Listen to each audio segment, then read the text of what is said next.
Welcome to Femme Parler Podcast, where we are unpacking opinions and changing destinations. I am your host, Shirley Altador, where each week we will chat about how to rise strong out of all types of obstacles that come with relationships. Through personal life experiences and discussions ranging from infidelity, trust, forgiveness, sex, heartbreak, self-love, and so much more. I am passionate and obsessed to provide guidance to every woman to create a better life. Let's dive in, pull up a seat, make sure you're cozy, and get ready to be challenged and encouraged while you learn.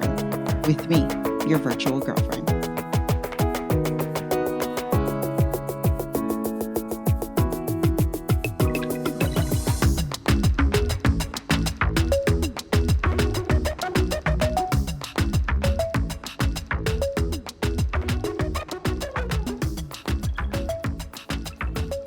Welcome back to another fabulous episode of Femme Parler Podcast. Today we have a special guest with us today, Carla. After several failed relationships and a major setback in her own personal and professional life, she sought and fostered a closer relationship with God and herself and began living in her truth and purpose. Her goal is to inspire and encourage young girls and women to start the process of healing past trauma and tragedies so they don't sabotage their future. She is currently a highly motivated teacher, mentor, and self-published author of a personal memoir. I am not leaving you. I'm loving me. When she's not writing or taking care of her two children, she enjoys cooking, traveling, shopping, and self-care. Carla, how are you today? I'm good, and you? I am doing well. Thank you for being a guest. I always appreciate every guest that comes on the show. So, we're going to pass you the mic so you could start with your story and tell everyone how did you take a negative and turned it into a positive and your big why. Thank you. You're Well, welcome. back in 2009, I was involved in a federal drug conspiracy case with the father of my children. And I was at the highlight of my career, 5 years into education. I just won, Teacher of the Year, had a new son, life was going great. And then that happened, and my life turned upside down. I lost everything from my home, car, my career, but also I lost my sense of self, who I was. And at that point in my life, I had to do some hard digging into how I even got to that point Mm-hmm. in my life. I come from a background, two-parent household, educated person, very brave in the community, leader, advocate, and here I was stuck in the middle of a case. And so I had to go through that, and I had to figure out how I got there. And so that's when the journey happened for me in understanding how I put myself in a position to not only lose everything, but lose who Carla was, my sense of self. And so I did the work. I went to therapy, and I had to understand that I got to that point because I didn't have a sense of who I was as a woman, but I also didn't know what love meant. And I had to understand that before I could love anybody else or accept love from anybody else, I had to first love who I was. So, Carla, let me understand this. How many years had you already had been married? I was not married. We were just Oh, involved in a relationship. Yes, he was the father of my son at that time, and so okay. we had been together at that point maybe 3 years, but I've known him Okay. for about 5 years at that point. Gotcha. And you were also charged with the charges that he was presented to, maybe not the same exact charges, but they charged you as well. That's correct. Yes, it was a conspiracy. So basically, withholding information from the federal government Ah, and not okay. disclosing information that could help their case. I got you. So I've heard of it. It's one of those situations where they bring you in to speak, you're not going to speak, so they basically tell you they're going to charge you because you Yes, don't want to say anything. Got it. exactly. Got it. Now, was this your first child? You said you had just had a son. Yes, my first child, I was 27 at the time. My son was one. He had just turned one in October. and I Mm-hmm. was charged that following month in November. So, new mom, you know, and everything, and tragedy hit, and I had to deal with being a mother, but also putting my life back together as well. Okay, got it. So now when they charge you with this, did you have to do any jail time? Thank God I did not. I ended up having just to do probation for 2 years. Okay. But I ended up getting out probation early because I did what I was supposed to do while I was on probation. Kept a job, reported in monthly, kept myself clean, went to therapy, whatever they told me I needed to do, I made sure I did it because my ultimate goal was to get my life back on track and figure out where I was going to go from there. Got it. And you're a school teacher, so it's not, you have a job that a lot of parents especially know who you are. It's not like you work at a company where maybe only the people within the company know you, but you're like working in a school district where many people know who this teacher is. Did this make the paper? Yes, so it became a very public case in my hometown. So everybody knew. And dealing with that was hard because of course I'm going to work every day, so to them it was like I was living this double life. And so ultimately at that position I went ahead and resigned as I was going through the case. It was best practice for me and for the district. I didn't want to drag them or my students into the mess because every time something Hmm. happened, of course it made the paper. And Oh, so for me it was more about taking care of me and also keeping my students first. And so I resigned that position while I was going through the trial and everything. So that way they wouldn't keep getting involved in what was going on with me. I wanted to make sure I can distance myself from my work and my personal life at that point. gotcha. Now, you and your partner at the time, did he have to serve any jail time, or were you guys tried separately? Tried Was separately. separate, but he had to do 5 years. He had to do from the time, like after trial, because you said this happened in '09. So, did he start serving in 2010, Yes, roughly? roughly, Okay, yes. so he's home now. Yes. Okay, so are you two still together? No. So after, and that's part of the healing the journey, right? So I went through that situation and I felt like that I did enough healing. I was like, Mm-hmm. okay, I've worked on myself. I understand some things. I know what I did wrong and what I need to work on. And so when he got home, I felt like that I did enough healing to actually heal him as well. And I Okay. thought that the work I'd done on myself was going to help our relationship. Mm-hmm. And so we got back together, and that's when I had my daughter, who's now 5 years old. By the And same man. yes, by the Got same it. man.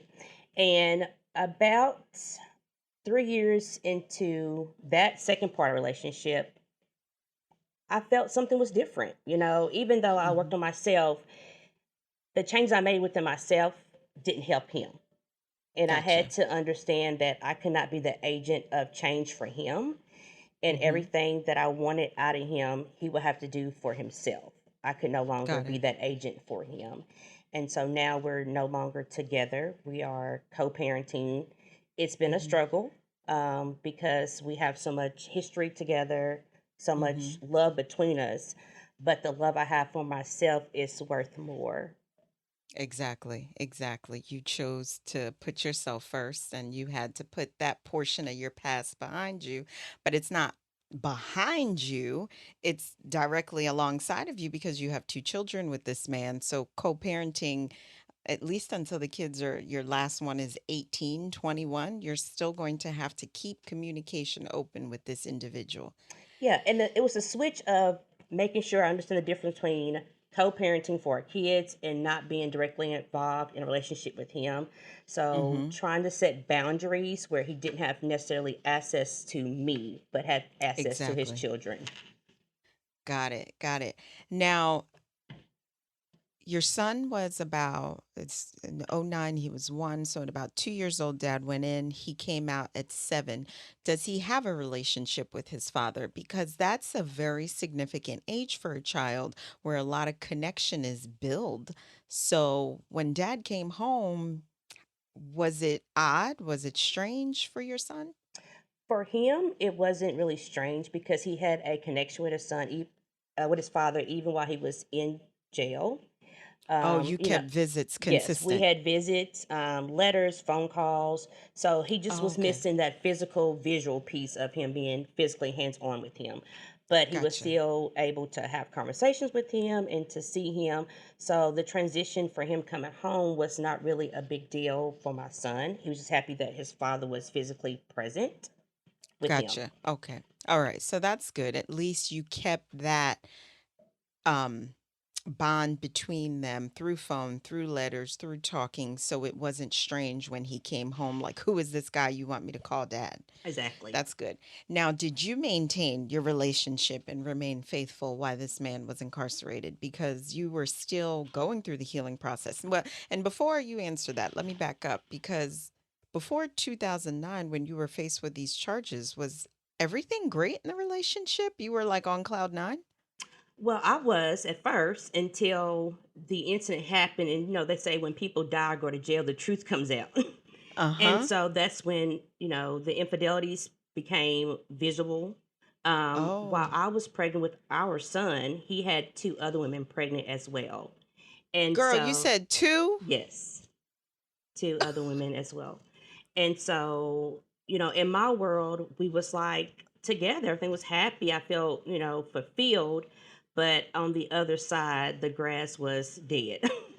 And, I see. once that came to light, that really was the reason why I was like, okay, I really need to stop and work on Carla because I'm losing myself in this man. I don't have anything for myself. Everything I did at that point was to save and to grow our relationship.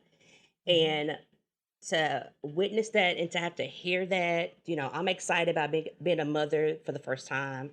And Mhm. across town, there's two other women having those same feelings. And, that really took a toll on me. It took a toll on our relationship even after we tried to get back together because here I was still having two little people to look at that represented the dishonesty, that represented the distrust, um, the infidelities in our relationship. Understandable. So not only were you faced with the charges, you were also, there were other truths that were uncovered at that same time when you found out he was being faithful. Now, how did this man tell you that there are two other women pregnant as well? How did you find out in the midst of all these charges? Well, the first one I found out before he actually went in, because she Okay. had her child in May. In June is when he actually went in, the following In month. 2010. Oh, And no, so in 2009. 9. Okay. Yes. So in May of 2009, he had the first girl was born. And, Mhm. the streets were basically saying that this is his child. I confronted him. Mhm. At first, of course, he said no. He said no. And then they had a DNA test taken, Okay. but he still kind of denied it until after that test had came out, which was he was in jail about a couple months after the test had came out. And at that point, it was Okay. like there's no more denying um, the child because DNA proved that he was the father I see. And when did the second child, was the second child born when he was incarcerated? as well. Yes. And so she was born in July of the same year. So my son was born in 2008, October, and then he had a girl in May of '09 and another little girl in July of '09. Oh my goodness. Yes. Busy man, busy It man. was a lot of baggage Okay. to unpack, but there were signs there. I was just being naive. And I go back and look at it. I was being naive. I felt like that because, I had a career. I was, outgoing. I felt like that I could change everything, and Mm-hmm. that I was more important than the streets were. And I was this person that could probably come in and do a whole 360 with him. And like I said, after I went through therapy and talked some things out and just sit back and reflect on my life, I realized that I can't make those changes for people. They have to do it on their own. Exactly. They do have to do it on their own. Now, it's interesting that you say you were being naive because we always hear about the women intuition, you will know, you will know. And sometimes it's not the fact that you don't know. There's also, I feel, your brain is split into two. And did you ever find yourself just talking to yourself and saying, okay, Shirley, don't be ridiculous. Stop making accusations that are most likely not even real because do you actually have the proof that this is going on? So you sweep it under the rug, even though with the women intuition, you become a little curious and you're like, he's going out a little bit more. He's doing things just a little bit unusual. But again, people change. So you try not to over exaggerate things. But I know there were times where you thought something ain't right. Yeah, Something ain't right. absolutely. And for me, I felt like, and this sounds so crazy now that I'm like 39 saying this, but I feel like because Mm-hmm. I was the main woman, I was the girl that Mm-hmm. nobody else mattered. And so if he is doing things on the side, it's just on the side because they can never replace me. They're never going to Oh. be, the status of me with him in a relationship. They're just going to be this side chick. And now that I look back, I'm like, what an awful way of looking at things because it's Mm-hmm. damaging you, Carla. Like that whole thing damaged who you were. You lost self respect. He was Mm-hmm. disrespecting you, and at the same time, here you were still trying to build this relationship with him. I saw a future. I saw myself walking down the aisle with him, Mm-hmm. and to think that I had that mindset of it didn't really matter because I was the main girl is like The now main ridiculous, girl. and it just speaks values of who I was at that point and how I really felt about myself as a woman. Gotcha. And you know what? That's good that now you see that how wrong that thinking is, and it has enlightened you. And as your daughter starts to get older, you can offer her a little wisdom. And this is a prime example of why communication is so important in a relationship. Talk to each other. You know, Sometimes you just don't know. And never try to create, and listeners, I always say you can never have the perfect relationship no matter how you try to cross your t's, dot your i's, or keep one eye open, one eye closed, and think you know it all. People are human, they are prone to error, and people are legitimate fuck ups sometimes. And no matter how you try to be so careful, you just cannot. That's why you always have to put yourself first, worry about yourself, make sure you are good, because you can't fix no one else. You Right. just cannot. So now, fast forward with him doing the time with the infidelity, even while he was locked up, you still allowed a good co parenting situation so he can see his child.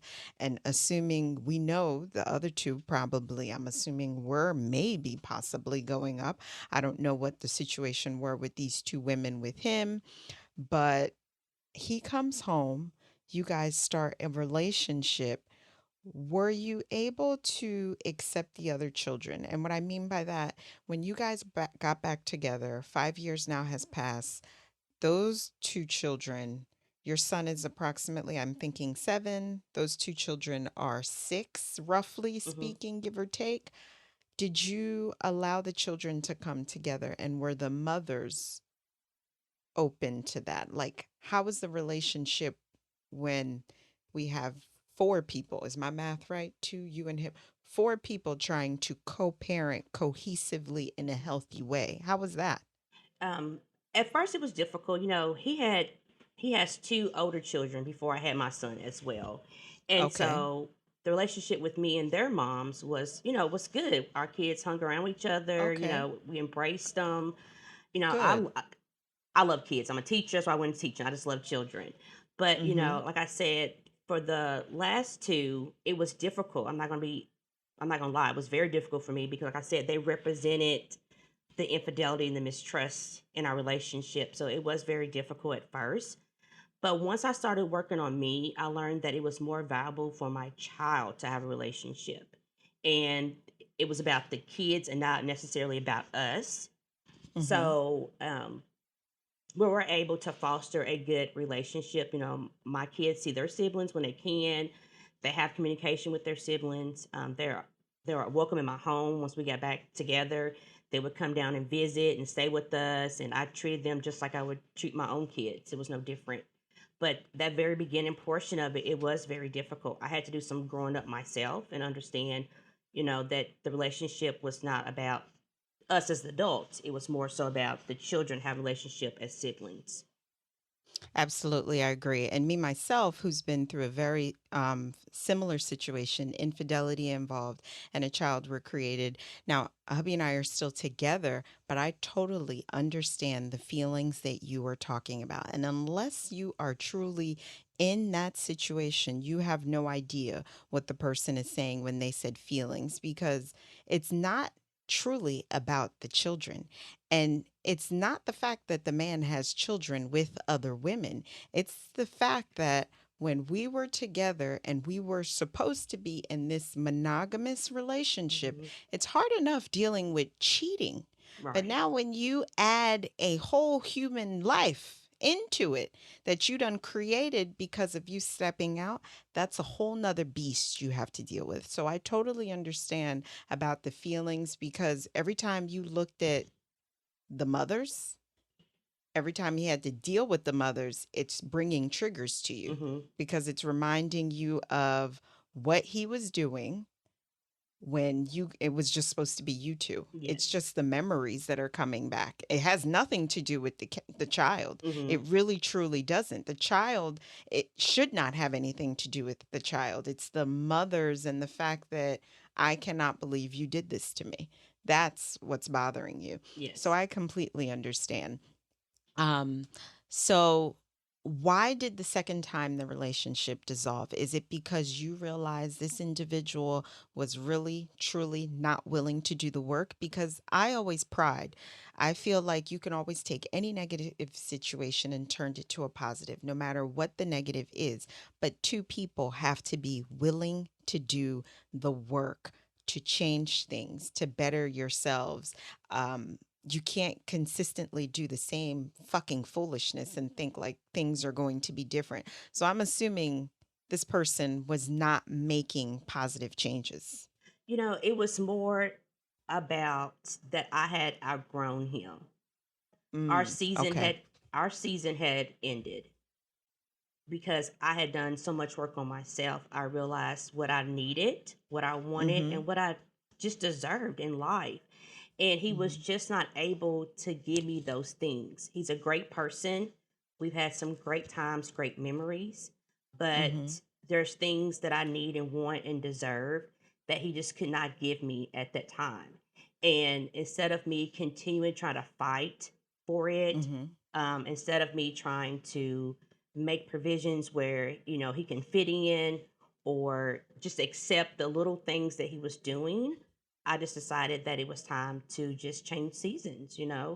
um, 12 years with someone's a long time, and I've done a lot of growing, and I just feel like that I'm in a season of my life now where God has blessed me.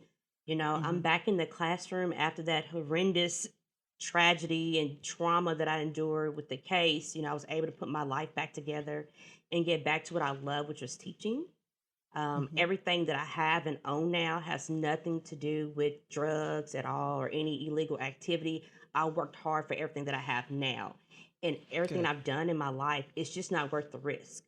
He's just not worth the risk. Exactly. And I just decided that it was time for me to just end that season and start planting seeds for my next season and see what my harvest is going to be. And I applaud you, Carla, because that takes significant amount of maturity for you to say what you said about this individual. The fact that you said he's a great person and we had good memories, because it takes a whole different type of woman to really speak positivity into this man, especially as a black man. As hard, I'm assuming he's African Yes, American. he I is. just assumed this man was black. Okay. Especially as a black man now in 2021, it is extremely difficult. So for you to speak the positivity that you are about him based on the situation that you have been through with him. I applaud you. And that is tremendous amount of healing because believe me, I know there was probably a time you thought this individual was a straight piece of shit. Right. And those words would never come out your mouth. But when you are healed and when you are at a different place in life, you can speak like that because we're all prone to error, as I consistently say. Hmm. We make mistakes, Yes. and it doesn't mean we are just absolutely awful individuals that cannot change. I don't find that true at all. You can always change your life around Oh, as long absolutely. as you want to. Yes. And that's the key, for him. He has made some progress, and I've seen the growth in Mm-hmm. him. Mm-hmm. But it's just that I just want and deserve more, And he's doing Mm-hmm. his thing. He's trying to do his work on him, and Mm-hmm. I applaud him for that because it's going to make him a better father for my children, and that's what's important to Mm-hmm. me. Is that whatever changes he's making in his life is so that he can be a better father for our children and be a better man for himself, and not necessarily make the changes so we can get back together and make it Mm-hmm. more about him, and that's what I talked about in my book, that I'm not leaving you, I'm loving me. It's not about leaving bad relationships. It was more about me understanding who I was as a woman and pouring everything into me that I would naturally pour into others. I was missing that piece. I would give people all my love, all my care. You know, I'm responsible, I'm dependable. But when it came time for Carla, I will only give myself breadcrumbs. And so it was time for me to get the whole loaf. I deserve it. I'm the one that's doing the Exactly. work. And so, like I said, great person, great guy, has a lot of work to do. I'm seeing the changes. I just couldn't be his agent of change. Got it. And that's a good way to look at it. You want the whole loaf, not just a piece of slice of bread that, that's being contributed to you. Now, a few other questions. So, did you move out of the district? Now, you're back in the field that you love. Did you completely relocate yourself or are you still in the same town? Well, I relocated myself. I moved from my hometown to another city that's probably about an hour and 15 minutes away. Mm-hmm. And I've been in this district for 8 years. So Okay. thriving. I've taken on leadership positions. Everything happens for a reason. And I think that at that point, God was knocking on my door like, okay, here's your wake up. I've been trying to give you Mm-hmm. some signs, red flag. I threw in the yellow flags. I thrown in red flags. Sis, you wasn't getting it. Let me sit you in some mess so you can Mm-hmm. understand how valuable you are. And so when I get you out of this mess, you won't ever want to go back in it. And I am That's a thankful blessing. for that experience. It's made me a stronger woman. It's made me someone that is resilient. Mm-hmm. I'm very passionate about the work. That's why Mm-hmm. I, went ahead and wrote my memoir and published it to inspire and encourage other women to do the work on themselves. It's so important that we love ourselves first before we try to seek love in other people. Exactly. Because when we do that, that's when we find ourselves in danger. That's when we start making decisions that can really, be detrimental to our lives. Absolutely. Absolutely. Why did you pick a place an hour away? Why did you pick this town? Well, actually, it was really by chance. I had first, Oh, after I got out for probation, I was actually got employed at a district that was closer to my hometown, about a 20-minute drive. And I was there okay. for a year, and Okay. they had some budget issues, and so they cut some positions. And I just actually applied online, and the principal, she called me out the sky blue, asked me to come in to interview. I interviewed with her, and within 24 hours, she called me and she was like, I need you here. I need you at my school. And I had to sit down, and that's the hardest part, is telling my story at first, because you know when people ask you what happened at your last district, why did you resign, and I have to go through that whole story about the case Yes. and what happened and my involvement and how I accepted accountability for the position that I put myself in. At first I was so nervous and scared to tell that story, but now I'm like, it's my story. Exactly. It's my story. No one can tell it better than me. And so sharing that story with her and let her know that what happened to me, has no bearing on the work that I can do for these kids.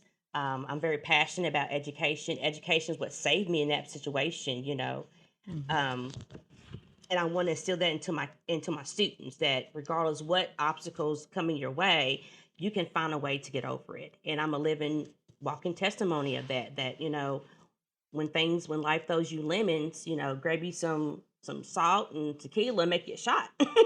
Yep, You make the best of it. exactly. You do make the best of it, and that's all you can do is make the best of it. I mean, you can't sit on a couch and moan and cry all day because you have to do the work. It's not somebody else's responsibility to make sure you're doing the work. You need to do the work and you need to be accountable for yourself. Hmm. Now, how have relationships been after this situation?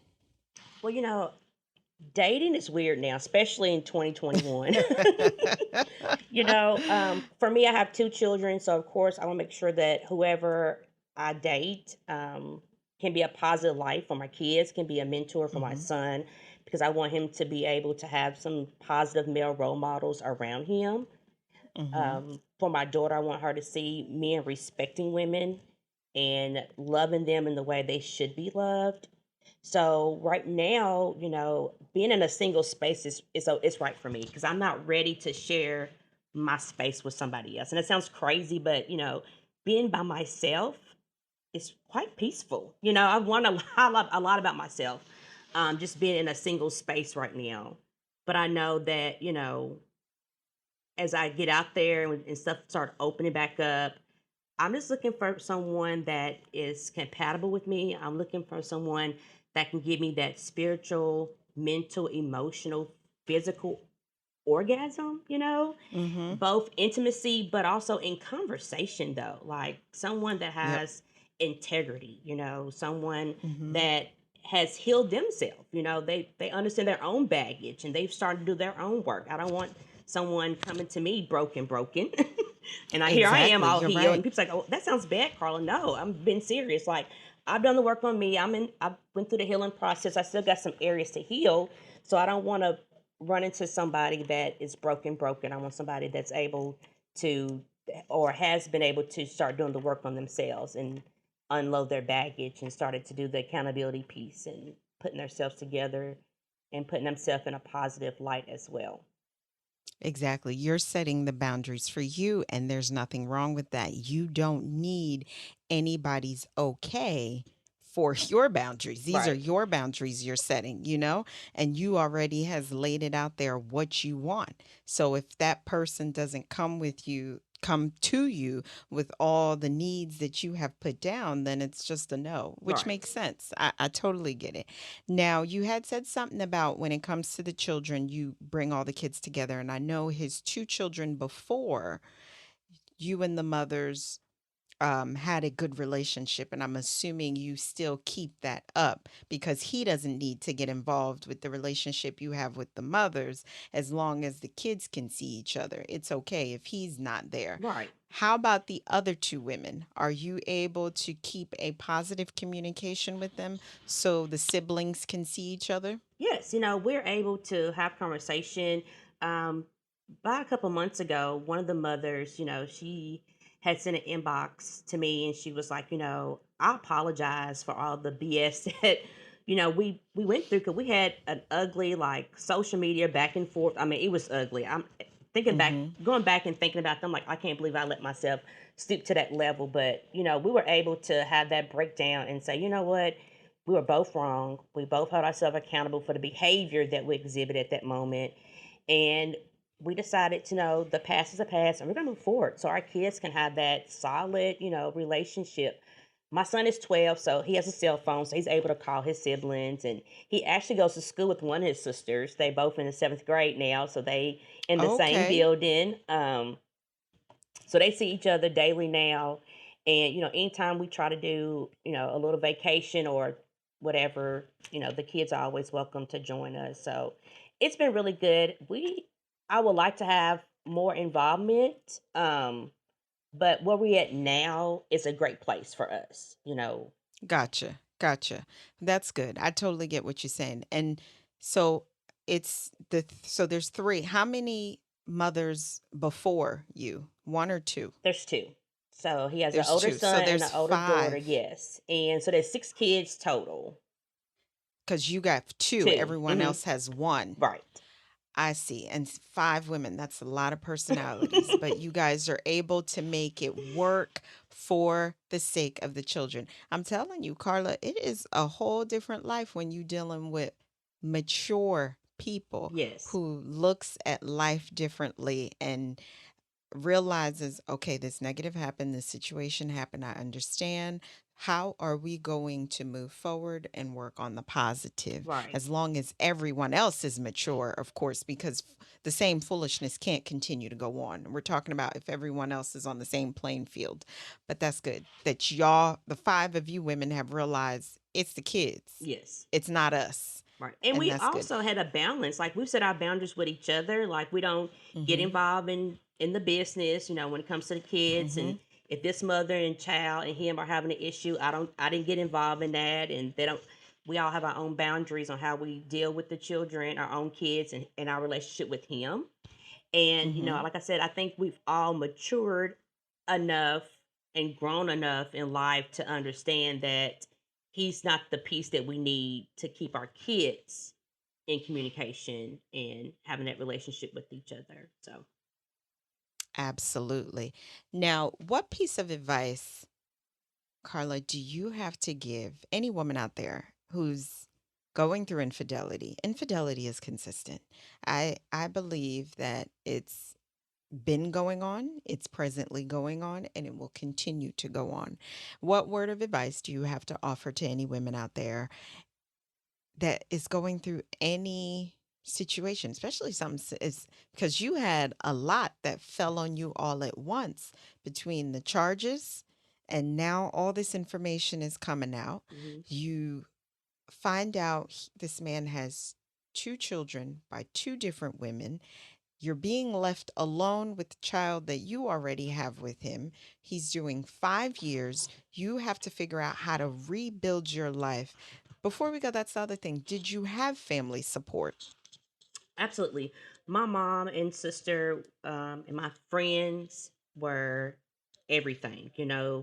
I Okay, learned good. how to create that sister circle of people that supported me, that encouraged me, inspired me, but also held me accountable. Mm-hmm. That would check me. Okay, Carla, we're not gonna do that. We're not going this way. You That's you good. you you done the work. Let's bring it back. Bring it back to That's good. reality. So I'm so thankful for that sister circle, for that family support for me during that time because they really allowed me to do the growing. They really allowed Mm-hmm. me to do the work because they were there to support me and back me up. You know, Infidelity is it's crazy because I think for black women, black families, it happens, right? And sometimes Mm-hmm. when we get older, we find out that grandma and grandpa had it, but she's decided to stay 50, 70 years with grandpa. And I think we think that we have to do the same, right? Because they stuck it Mm-hmm. out afterwards, we have to as well. But that's not true. You have to do what's best for you. If you want to stay and work it out with your spouse and communicate and go through counseling and you're like, hey, this is the man for me. We're going to work it out. That is fabulous. I applaud that. But also, there's nothing wrong with walking away. We have to make Mm-hmm. that, we have to normalize that it's okay to leave bad relationships. It's okay to leave unhealthy relationships. You don't have to always stay and work it out. That's okay. And I would just encourage women to find out their why. Like, why are you really staying in this situation? Are you Mm-hmm. staying just because for kids? Are you staying because of financial situations? What is your why? And once you figure that out, if you don't have anything that's really holding you there, it's okay to walk away. Absolutely. Absolutely.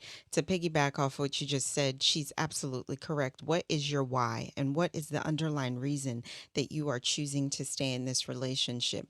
You're hearing two women right now who have experienced infidelity, and we both have handled the situation differently. The other thing you also need to remember, do not compare your relationship to someone else. Do not compare your decision that you're making based on someone else's decision. What is good for me may not be good for you. What is good for Carla may not be good for you. Keep that in mind, that you have to be solid in your decision making. Also, don't make decisions based off of any emotion that you're feeling. Rather, you're happy, sad, angry, upset. Make sure you are a solid playing field when you are deciding decisions when it comes to your relationship. So as we end today, we always want to thank you guys for listening. And as always, love yourself, voice yourself, and be yourself. Until the next podcast, guys, have a great one.